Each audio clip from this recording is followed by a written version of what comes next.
Michelle, this is incredibly important. It's the first time that they're meeting since President Biden has been elected.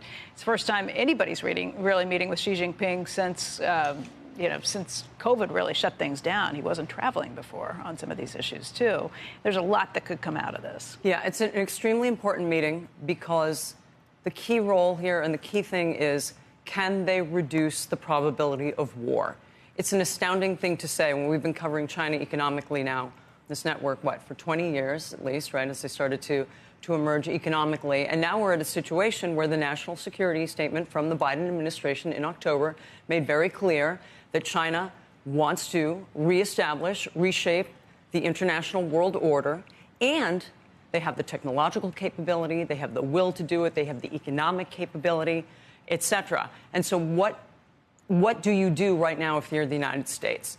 President Biden has made very clear they want to establish guardrails.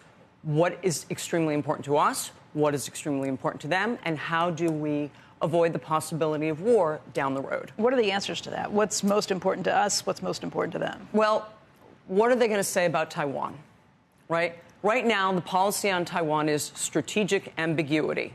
We don't support Taiwan's independence, even though right now they're independent. And China, we support the one China policy, as long as they don't try to implement the one China policy, right? This is a policy that was put in place before Taiwan controlled all our semiconductors, before it was in our national interest to make sure that they were independent. So what do we do now? And Xi Jinping, the leader of China, that, 10 years ago we didn't realize the kind of changes he would usher in when he became the leader of China, has suddenly made very clear, we want to take Taiwan by 2049. Like, he's put it on the calendar. Both would argue, I think, that the status quo has changed, and they have to figure out some other way to deal with this situation. Is that really the situation, though, that this is our biggest priority simply because of semiconductors, like oil in Iraq? I think semiconductors is extremely important. I think semiconductors speaks to a bigger issue, which is there's a country in the world that could control our destiny in some form or fashion. Do we want that to be the case?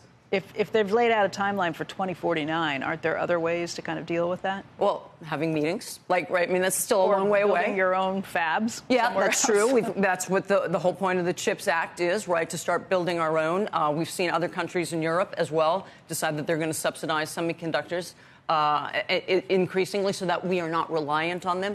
Absolutely, yes. There are other methods we can take, but at the same time, there's also a focus on increased communication leading up to this event. People within the national security world were very concerned about even the inability to establish an agenda for this meeting, that the Chinese were refusing to communicate post Nancy Pelosi's visit to Taiwan.